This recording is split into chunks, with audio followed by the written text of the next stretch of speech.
can't thank you guys enough for allowing me to do what I do to keep this place busy, and it's go out and find business and work on our brand as a company, work on my brand as a chef. And you guys have any questions for me? I just fire away.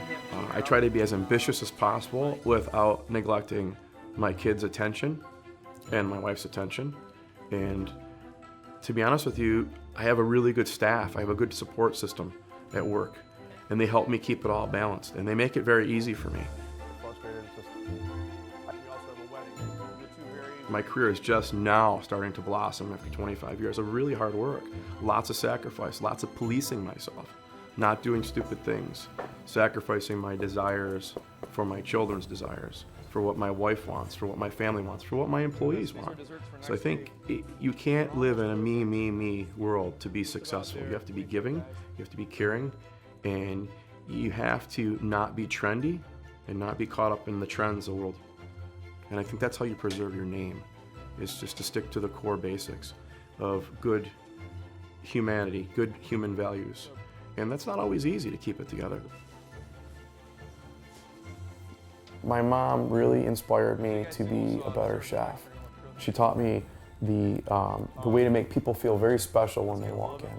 She taught me the ability to take ingredients and really add your heart into it, and to learn how to make a living and be very successful. She was the one that told me, go out on your own. We're holding you back. You're gonna soar like an eagle. Over here. I'm gonna teach you the first sauce Grandma taught me how to make. It's a hollandaise sauce. It can also be turned into a béarnaise sauce. Now we're gonna add our water.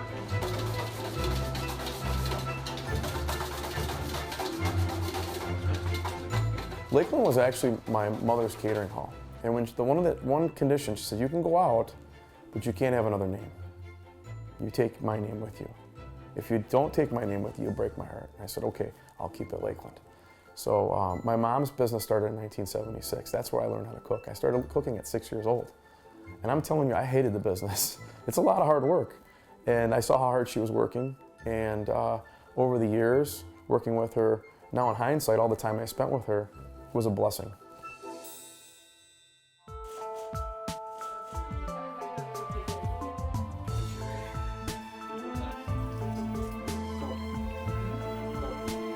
I worked a lot, and as my career developed and as I became more successful, I was able to spend more time with my children.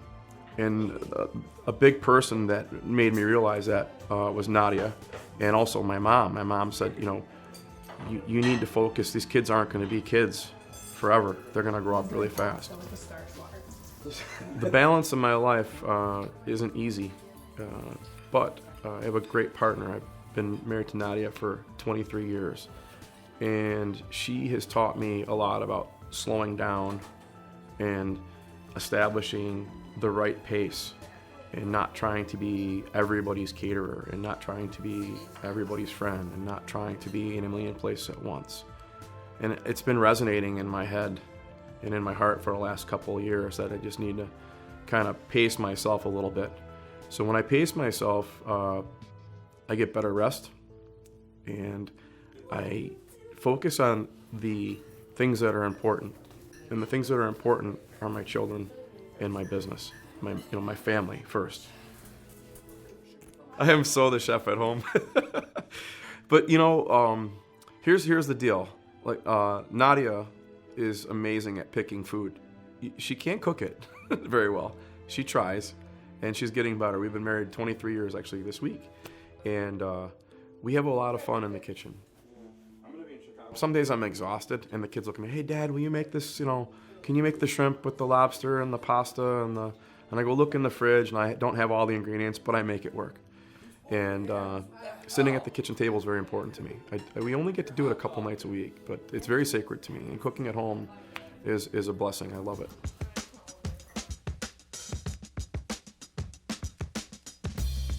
As far as chefs go, his creativity is unmatchable, some of the things that he comes up with. And I think as a chef, you have it in your heart. And the creativity comes from your heart. You don't think with your head, you think with your heart. And then your palate. and then your eyes catch the plate, and then your eyes give that sense of approval.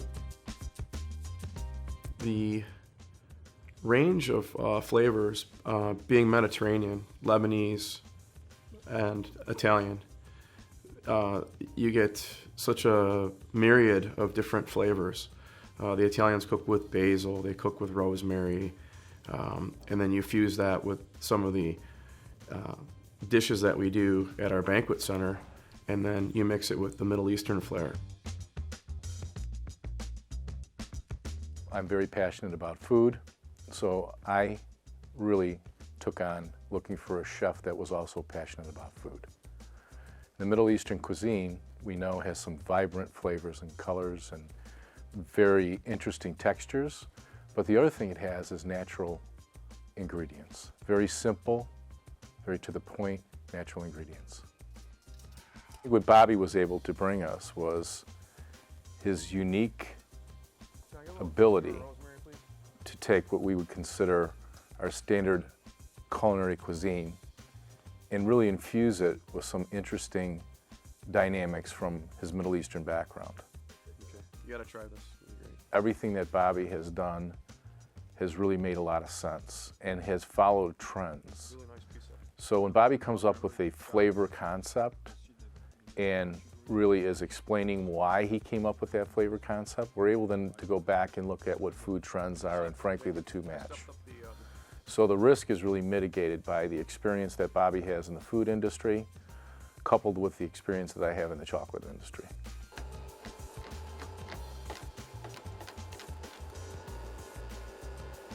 Beer and chocolate is like family to me. You know, Chris Mattina and Tomas Cotes, they've been able to identify that I'm not your average chocolatier style chef. I've been able to integrate or fuse, if you will, my Middle Eastern background and some of the flavors and some of the flavor profiles into a product that's being launched in the United States, such as our coconut truffle. As a young child, my mother and I used to make little chocolate suckers. We'd buy the molds and we'd fill them with the milk chocolate, the dark chocolate. That's how I got my start with chocolate. But I never really thought I would impact the world like I am now with Baron and European chocolate. It's pretty incredible how you take a little hobby from when you're 6 and 7 years old. I'm 45 years old now, and this is something I'm doing on a national level right now. That's right, and Chef Bobby's here with some unique and different ideas for the holiday. My friend told me once that the higher up on the mountain you get, the closer you are to the lightning.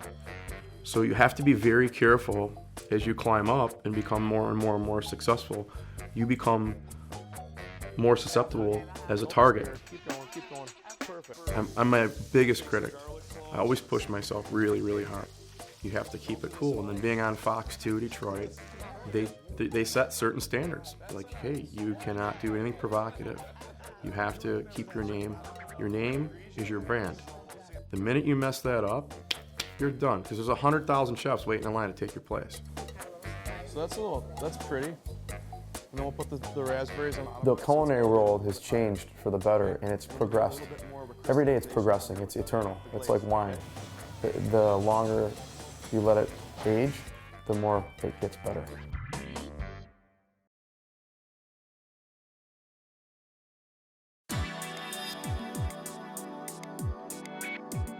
I've been around food my entire life. I've been around some of the best pastry chefs, and I've studied. I've read books. I've looked into it. It was something I was very passionate about. It was something I was up for the challenge. And what we do here is we play with flavor profiles. And then once we establish a flavor profile, we put a little test market together, a little test group. They taste the flavor. Then we ship it to our factory in Poland. And then they say, okay, we can do this on our line. It's an indulging feeling when you can indulge in chocolate and it's GMO free and there's no chemicals in it, and you can give it to your kids with confidence. And with Baron, they allow me complete control of the ingredients that I get to play with in the back room here. The balance between the chocolate and the mold is the most important thing. Tempering the chocolate and nurturing that chocolate to the time it gets in the mold to establish the filling for the mold, the proper cooling temperature. It's a little bit more scientific than boiling tomatoes and seasoning tomato sauce and making a bolognese sauce. With the bolognese sauce, you have all day to make bolognese sauce.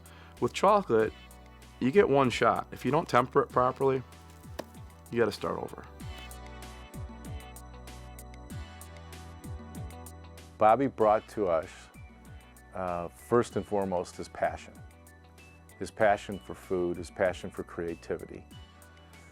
Secondly, he really, to an earlier point, is not a chocolatier, quote unquote. Bobby is a chef, and we were looking for someone that's a chef. If I hire a chocolatier to develop my product line, I'll end up just like everyone else's product line. If I hire a chef, I'm going to get innovation that perhaps no one else has currently thought of. Things are moving extremely fast, obviously, within our business. One of the things that we really wanted to be involved in is to get more exposure around the brand. And I could think of no one better to send out to the Oscars to create the excitement and give us the exposure that we needed. Bobby is absolutely fantastic, as you know, in front of people. He brings a really down-to-earth presentation, very, very believable and understanding. He's very compelling personality.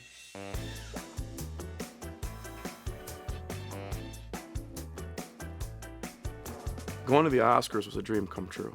The celebrities we met were all so cordial and gracious. They were very receptive to our product. I took on that responsibility with such honor and graciousness. The Oscars allowed me to introduce my coconut truffle. And the coconut truffle is something I was very passionate about. And it took a little pull to get them to allow me to do it.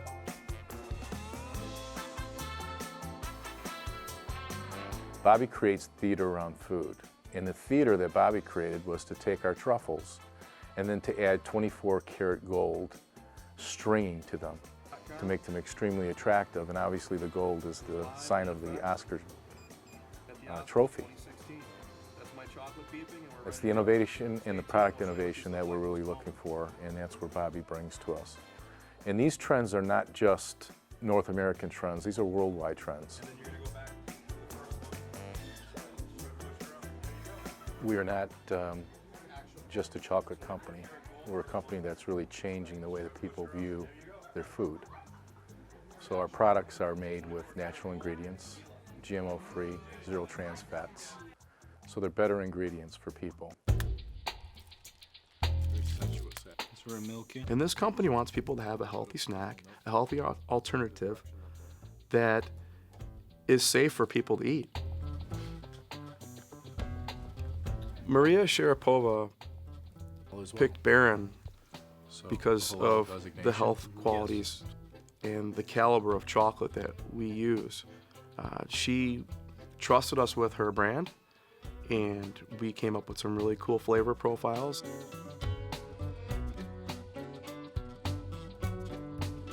Obviously, Sugarpova is a big initiative for us and also a big initiative for Maria Sharapova. You want to put your best people on the best opportunities, and for us, our best people was Bobby Nera. So we identified what I'll call is safe product profiles with the Sugarpova brand, which is a milk chocolate, 70% dark chocolate, a milk chocolate with strawberry, and a dark chocolate toasted coconut. I wanted Bobby to oversee the process and the formulations of those products. The 4 flavors that we chose were going to be flavors that would resonate with a global audience because it's going to be a global brand. I didn't get a piece yet. That's not fair. The product is clean, as a candy bar can get, minimal ingredients. And that's what she was very specific about. She wanted a very healthy chocolate, but decadent, but guilt-free. She knows what she likes and she knows what she doesn't like. And we know the chocolate business. So we kind of marry those two ideas together. And I inserted the fact that, you know, Bobby Nero was going to be involved in the product formulation, a Middle Eastern American chef, and there was no conversation about the ethnicity of Bobby. Bobby was the one that really pushed us into halal.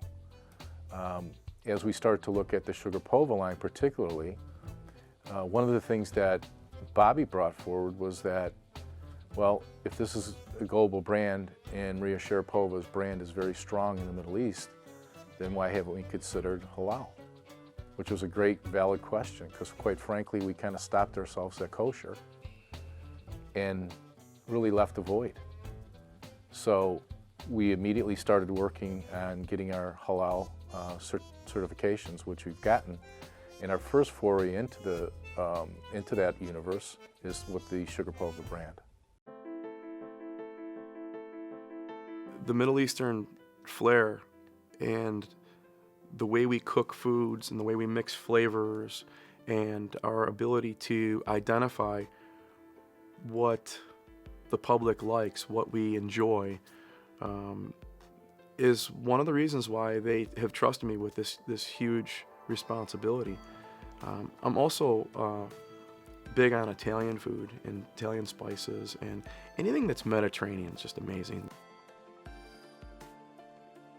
We're going to go to Morocco, actually, and we're going to pull some spices out of the Moroccan area, and we're going to pull some different stuff out of the Middle Eastern connection between Morocco and Lebanon, and the cumin and the allspice, and you know, maybe even a baklava-style truffle someday with the honey and the nuts inside of there.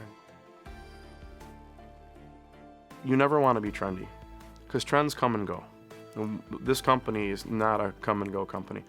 This company's been in existence since 1984, and the product that we produce are based on classic chocolatier, just classic chocolate bars, but with a little bit of a modern twist.